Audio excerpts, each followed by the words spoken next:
Welcome to the Vlogz Automotive Podcast, episode 32. In today's podcast, I talk about MG's 100th anniversary, iconic brand reborn after nearly death. Tesla co-founder JB Straubel is coming back to the board as a board member. Tesla workers share sensitive images recorded by customer cars. Electrogenic drop-in kit transforms the classic Porsche 911 into an EV.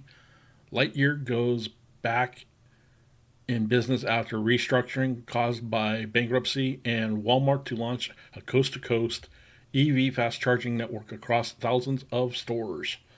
If this is your first time here, thanks for clicking this play button. I'm Mario Gear, and I've been in the automotive industry for well over 15 years, and I'm here sharing my enthusiasm for all things automotive. Let's get into the story.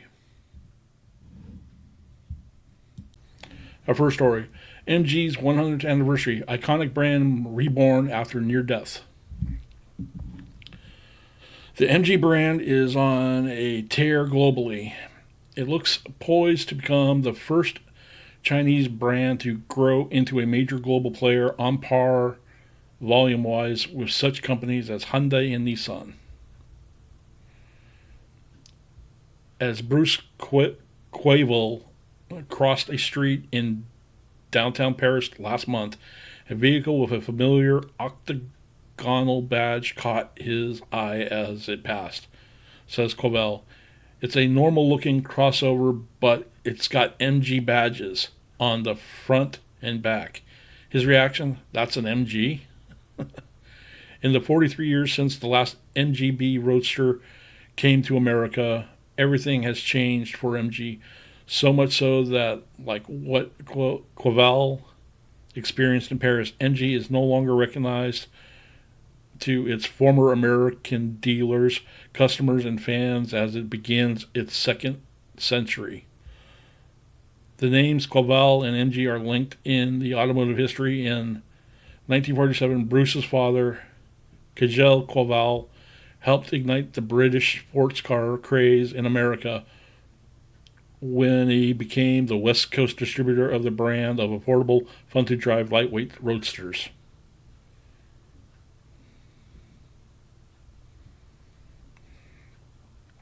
Masterful promotion coupled with an emphasis on providing parts and service kicked off a sales boom for MG and other British sports cars such as Triumph, Austin Healey, that spread from California and went nationwide.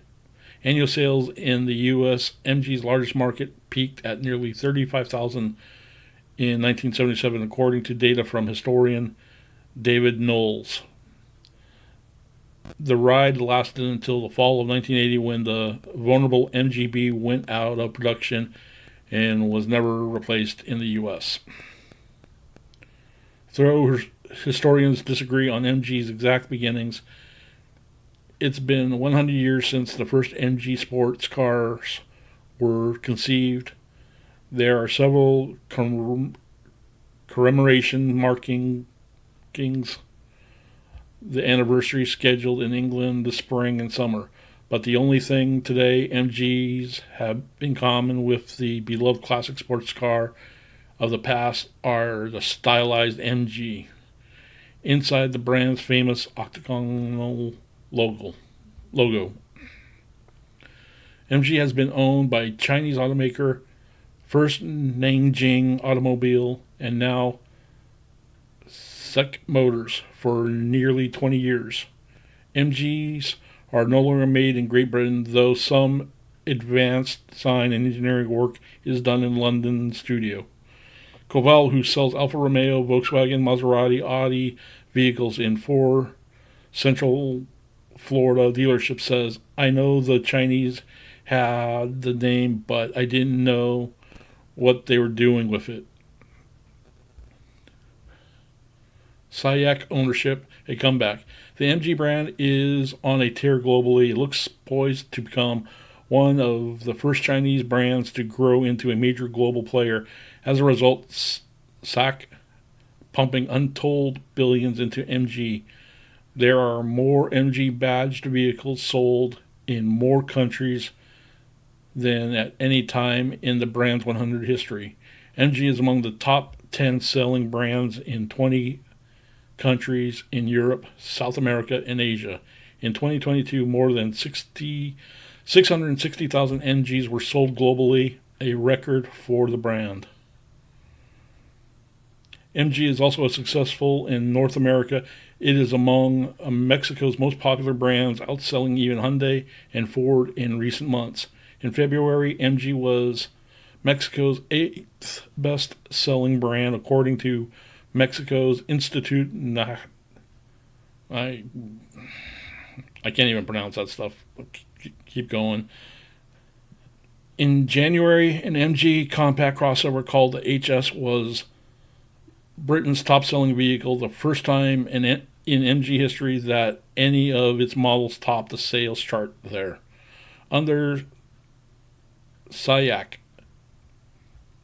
it has been recast as a wide-ranging value brand. The MG lineup consists of a broad range of vehicles, from the Comet, a two-seat electric microcar available in India, to the V80, an 11-passenger van offered in Southeast Asia. There's even an MG badged pickup, the Extender, also sold in Southeast Asia markets such as the Philippines and Thailand. MGs are contemporary looking, not retro styling. They're built with whatever safety and emission equipment each market requires, along with high-tech features such as hybrid and electric powertrains, navigation systems, large colorful screens, infotainment systems, and other features that, to America MG fans at least, might seem out of place. Under previous corporate owners, MG was never among the leader in introducing new technology. GM connection. SAC had help with developing some of MG's current platforms and technologies from an unlikely partner, General Motors. GM and SAC co-own PATAC, the Pan-Asian Technical Automotive Center in Shanghai. Some MG and GM vehicles share a co-development 1.5-liter engine, internally referred to as the SE or SGE, that is tuned specifically for each brand. And some vehicles, such as the Chevrolet Captiva and the Indian market MG Hector, as well as the Chevrolet Cruze and MG5, are based on the same underpinnings, according to Car News China. The SAC GM connection also includes production of Chevrolet, Buick, and Cadillac, and Wuling and Bojun brand vehicles made southwestern China in a different joint venture.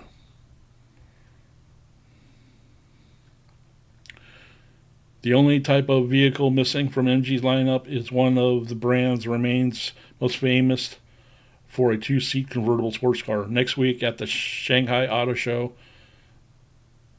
SAIC is expected to show the production version of a battery electric two-seat roadster that in concept form has been calling the Cybster.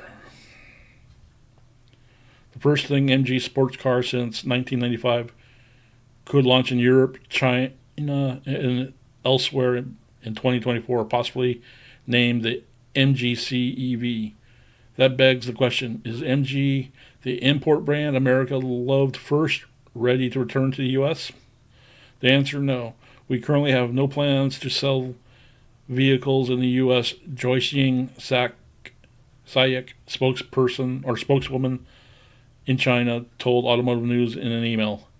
A recent interview with an executive vice president of SAIC International in the China Daily gives an insight into SAIC's global strategy.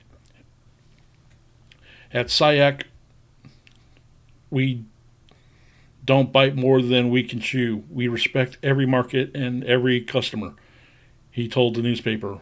We tried to do better our products and services in existing markets and avoid overreaching ourselves by entering too many destinations. One of the most important ingredients of SAIC's success in overseas markets, he added, is to offer competitive products based on an understanding of local customer demands.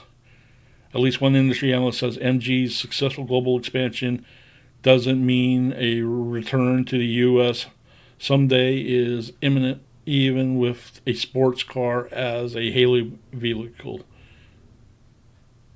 The U.S. market is getting more complicated, said Stephanie Brindley, principal automotive analyst at S&P Global Mobility. Because MG has been gone from the U.S. for decades, its previous success in the U.S. won't mean much to today's buyers, she says. If MG were to return to the U.S. with the same strategy that has made the brand successful globally, the vehicle would likely be priced slightly lower than Hyundai and Kia models and could stake a claim as a value brand. But even that would be a difficult strategy to execute successfully, Brindley says. What MG can't do is just offer a low-priced vehicle that doesn't have the safety equipment and features consumers want, she added. If MG can figure out a way to offer technology and a cheaper price than the competition, there may be an opportunity here for the brand, but I'm not sensing that is a priority right now, she said. Qualval isn't sure how the recast MG brand would fare today in the U.S. The competition is so immense, though I'm not familiar with the quality of the car, so anything is possible. The power of a company, SAIC, is that big, can make a lot of things happen, Qualval said from his office in Boca Raton, Florida.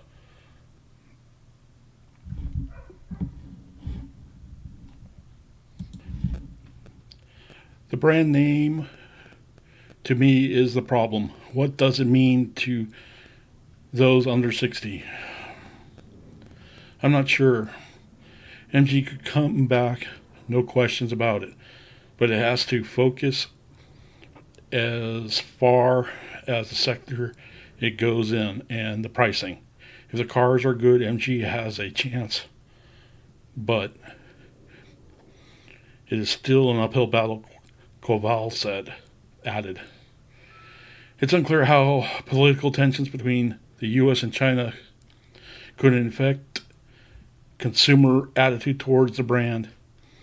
In MG showrooms around the world, SAIC plays up the brand's British heritage with posters of classic MGs, and it is frequently referred to as MG as being the Moore's garages where the initials MG originated. Qualval notes that most Americans know their cell phones are made in China, and that doesn't affect sales. Loyal fans. Some automotive love affairs die hard, even though MG customers from the early 80s and before are not young drivers anymore. They still love the brand, even the cars MG never sold here. Ken DeLew, a retired UPS driver from Michigan who lives in West Palm Beach, Florida, runs a Facebook group dedicated to MG owners who have imported MG sports cars made in the 90s. Vehicles that are 25 years old or older can be imported and legally registered in most states. The group's members live in 24 states and have more than 70 MGs, mostly of the MGF sports cars that was popular in Europe from 95 to 2005, but not offered in the U.S. I was in Chile before COVID and stood next to an MG3. It was like $7,900. I loved it, said Dili Wu, who owns 3 MGFs, one from 96 and 2 from 98. I would probably be a buyer if MG came back to the U.S. I hear they are very good, and I would seriously consider buying one. Even though it is no longer British, it's still an MG. If you're a fan of Toyota, Hyundais that are now being made in the U.S., you'd buy it. You're going to have the old school people who'll say, oh, it's not an MG, but SIAC bought the marquee. They are entitled to make the brand, and if it's a nice car, I'll drive it, he said. Andy Lincoln, an MG owner in San Diego, has driven several of the SIAC-built MGs in the UK and would consider buying one here. I rented a few MGs in the UK. Some have been quite good. I'm not a fan of the mid-size SUV, the CVT, and that was a disappointing.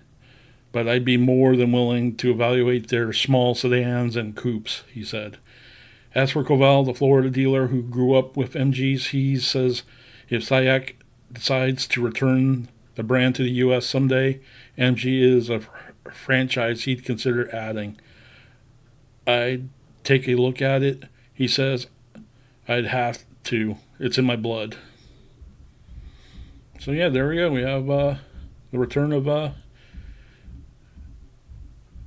MG. Now, the question is whether it's going to come to the U.S. market. So, what do you guys think? Comment down below. Let's move on to our next story. Tesla co-founder JB Straubel is coming back as a board member. Tesla co-founder JB Straubel, who left the company a few years ago, is coming back to Tesla as a board member. JB Straubel, who was a co-founder at Tesla and the company's longtime chief technology officer until he left in 2019 to launch Redwood Materials, which is helping create a North American battery supply chain. After Elon Musk, Straubel was the most well-known executive at the company and was widely credited for helping give Tesla a technological edge when it came to battery and power electronics. It was a big loss for the company when he decided to leave, but now we learn that he is returning, though in a non-executive role. In its SEC filings for the upcoming annual shareholders meeting, Tesla disclosed that I can't pronounce the gentleman's name. Mizuna, the head of the Japanese government pension investment fund, is not going to seek re-election on the Tesla board, and instead the company's board is nominating Straubel. A Class 1 director will not stand for re-election to the board when his current term ends at the 2023 annual meeting. According to the board, has nominated JB Straubel to succeed Mr. Mizunu as a Class 1 director. Mr. Straubel joined Tesla in 2004 and spent 14 years as our chief technology officer, where he played a key role in our battery cell design and engineering and production. Mr. Straubel also led the construction and concept of Gigafactory Nevada and the production ramp of our Model 3. After his departure from Tesla in 2019, Mr. Straubel founded Redwood Materials, Inc., Redwood, which is dedicated to building a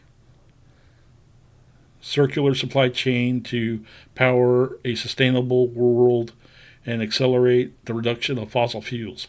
We believe that Mr. Straubel's extensive operational experience in senior leadership at the company, combined with his engineering expertise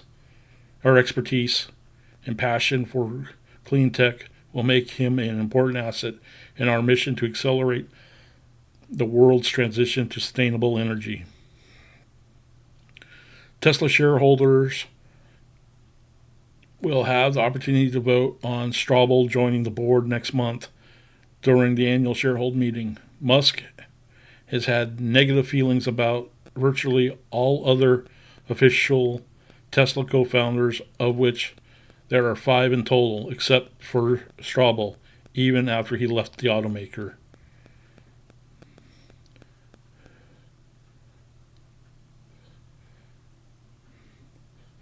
This is an official news. Obviously, it hasn't happened yet, but I think it's a done deal. JB was universally appreciated at Tesla, as far as I'm aware.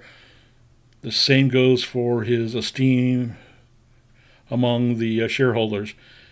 It's not a given, but it would be interesting if it also leads to closer ties between Tesla and Redwood, with the latter making incredible progress in deploying battery material processing capabilities in North America. Either way, it is hard to argue against the fact that JB is aligned with Tesla's mission and should be a great addition to the board.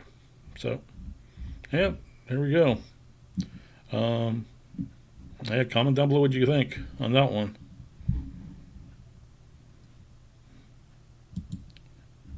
And from our third story, Tesla workers shared sensitive images recorded by customer cars, passed around or even made into memes, intimate moments, crashes, a child hit on a bike.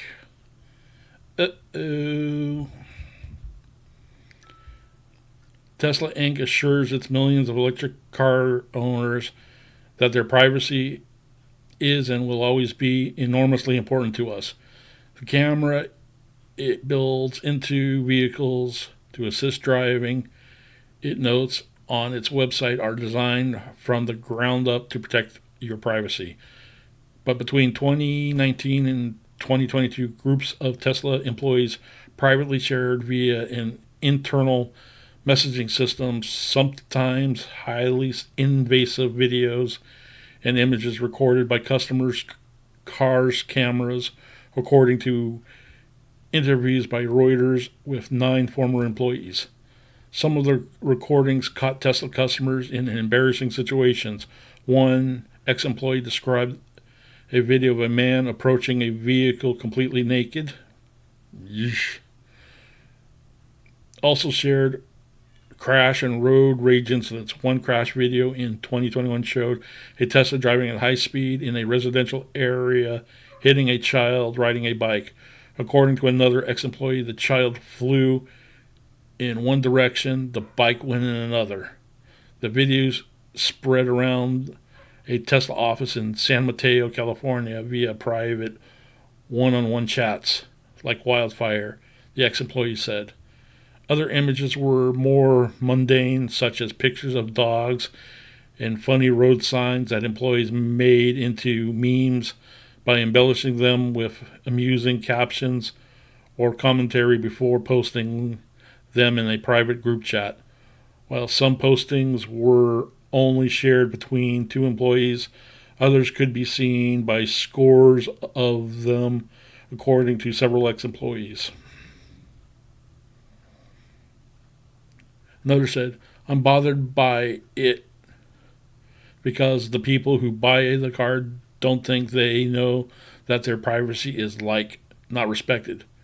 We could see them doing laundry and really intimate things. We could see their kids." One ex-employee also said that some recordings appear to have been made when the cars were parked and turned off. Several years ago, Tesla would receive video recordings from its vehicles even when they were off. If owners gave consent, it has since stopped doing so. We could see inside people's garages and their private property, said another former employee. Let's say that Tesla customer had something in their garage that was distinctive. People would post these kinds of things. Tesla didn't respond to detailed questions sent to the company for this report. After 3 years, some employees stumbled upon and shared a video of a unique submersible vehicle parked inside a garage, according to two people who viewed it, nicknamed Wet Nilly. The White Lotus Esprit sub has been featured in the 1977 James Bond film The Spy Who Loved Me. The vehicle's owner, Tesla chief executive Elon Musk, who had bought it for about $968,000 at auction in 2013. It is not clear whether Musk was aware of the video or whether it had been shared. Musk didn't respond to a request for comment. To report this story, Reuters contacted more than 300 former Tesla employees who had worked at the company over the past 9 years and were involved in developing the self-driving system. More than a dozen agreed to answer questions, all speaking on conditions of anonymity. Reuters was not able to obtain any of the shared videos or images, which ex-employees said they hadn't kept. The news agency also wasn't able to determine if the practice of sharing recordings, which occurred with some parts of Tesla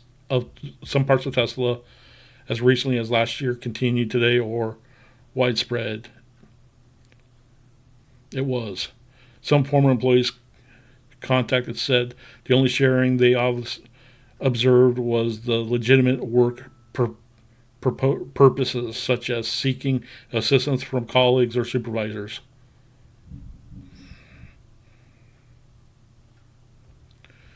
And goes on and on and on. So, yeah, problem about technology and giving people permissions to for that type of stuff.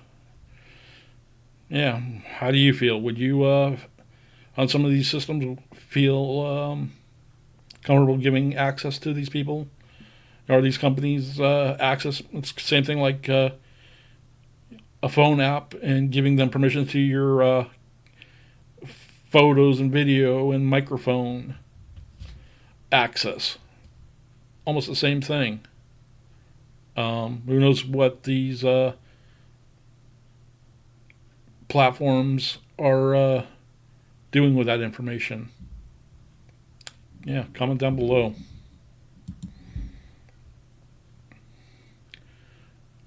Electrogenic drop-in kit transforms the classic Porsche 911 into an EV. It's a plug-and-play affair, but it's not cheap. British EV conversion specialist Electrogenic has come up with a drop-in kit for a couple of classic Porsche 911 generations, which bolt directly to the car's existing mounts without needing to modify the chassis. The conversion kit can be fitted to either a G body 74 to 89 or a 964 series 89 to 94 Porsche 911, and there's a choice of the two electric motors. The entry-level E62 provides 214 horsepower and an impressive 2,360 foot-pounds of torque through a pair of new drive shafts, allowing the rear engine coupled to sprint from 0 to 60 miles per hour in 4.9 seconds.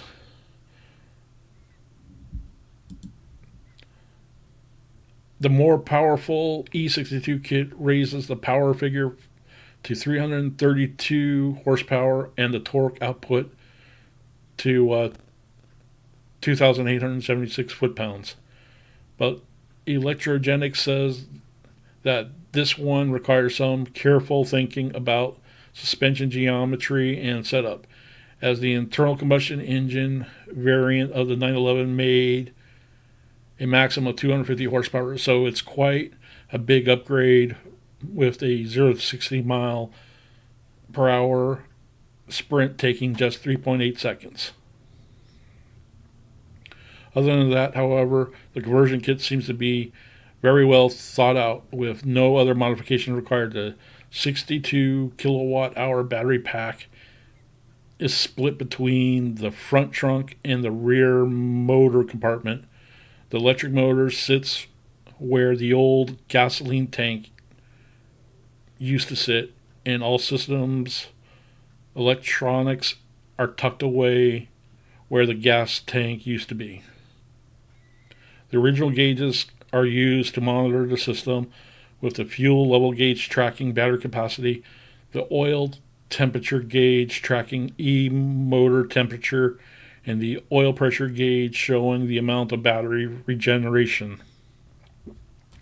The kit adds 220 pounds to the car that originally weighs around 2,865 pounds, which isn't ideal for driving dynamics, but on the upside, the roughly 40 kilowatt hour worth of battery in the frunk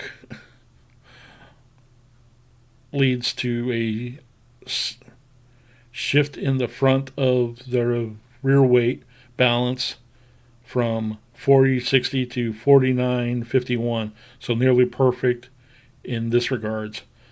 The driving range is estimated to hover between 180 to 200 miles per hour, and charging can be done at a maximum rate of 50 kilowatt kW, which tops up the battery in 1 hour. Plugged into a 6.6 kW home charger, a full recharge should take about 8 hours.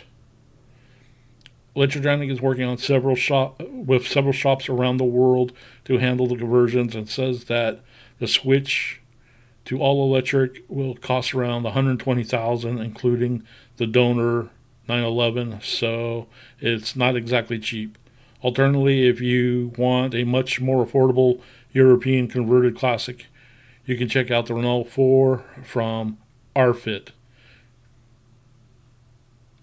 So, yep, there we go. If you wanted to do a conversion, that's one answer. Yeah. On to our next story.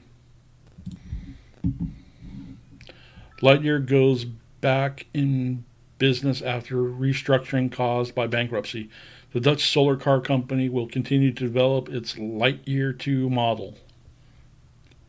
Lightyear, the Dutch solar EV maker that was declared insolvent at the beginning of the year, is getting back to work developing the mass-marketed Lightyear 2 model after successfully going through a restructuring process. The Netherlands-based company is better known for its radical $250,000 Lightyear Zero solar car that briefly made it into production for a couple of weeks at the end of last year before declaring bankruptcy in January of 2023. Now, however, the company says that it has raised enough capital to continue working on its second model, the much more affordable Lightyear 2, which is supposed to have a starting price of around $40,000 in the U.S. As part of the restructuring, the operating company, the parent company, and the solar panel division have been integrated into a newly entity called Lightyear Technologies, which now employs a much smaller workforce of about 100 people compared to the 600 that used to be a part of the internal team. Additionally, Lightyear will sell some of its stock and will auction off some of the Lightyear Zero demo vehicles made before the bankruptcy in a bid to raise additional capital and pay back creditors. To get back on its feet, Lightyear was aided by several investors. The Impact Investor Group raised enough capital to restart, while SHV Della Ickenbosch Holdings, Invest NL, BOM, and Life Off contributed Lightyear's intellectual property to the restructured company. As always, we'd like to know what you think. about this. So head on over to the comment section down below and let us know.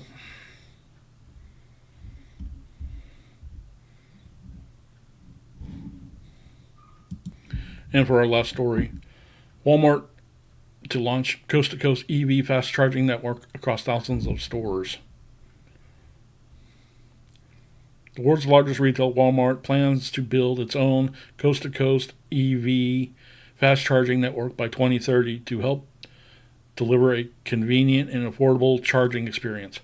Walmart to launch EV fast charging network across stores as the auto industry accelerates its transition towards fully electric, zero-emission vehicles businesses are looking to adopt. According to data from Cox Automotive, despite total vehicle sales falling 8% in the U.S. last year, EV sales grew 65%, reaching 5.8% of all new car sales in the U.S. The number of electric vehicles on the road is only projected to continue trending higher, with the U.S. aiming for a 50% EV sales share by 2030.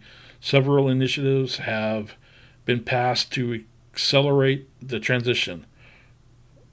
For one, the Inflation Reduction Act, passed last August, provides EV buyers with up to $7,500 in tax credits based on where the vehicle materials are sourced from and assembled.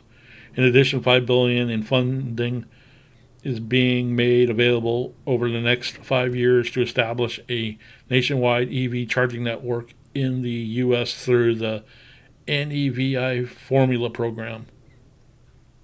Walmart already has nearly 1,300 EV fast charging stations through a partnership with Electrified America installed across over 280 U.S. retail locations.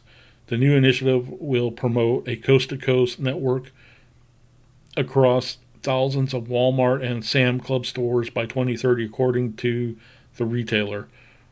With a Walmart store or club located within 10 miles of roughly 90% of Americans, the EV fast charging network will help increase access to affordable charging solutions as demand grows. The big box retailer says the plan is the latest in an effort to transform its business and supply chains to become more environmentally conscious and achieve zero emissions by 2040. Walmart is also working to reduce emissions from its fleet by purchasing zero-emission electric vehicles from GM's Bridgedrop and EV startup Canoo. Walmart's business model is perfect for an EV fast charging network. The company already has nearly 5,000 retail locations throughout the U.S. from East Coast to West. In addition, Walmart has expanded its services in the past with refueling centers and repair shops as the number of EVs on the road continue to rising. Walmart is wise in to hope on the trend now. EV drivers can shop in Walmart, and by the time they are done, they will have a charged vehicle ready to go. Yeah, that's a given. So it brings up a question. Is this an opportunity here too? It's like for privateers, instead of gas franchisees, gas station franchisees, maybe now there's an opportunity for privateering fast charging stations as a way. Lease some land, negotiate your power rates with your local power utility companies, and set up shop for EV charging stations, for all brands or key locations. What do you guys think? Comment down below.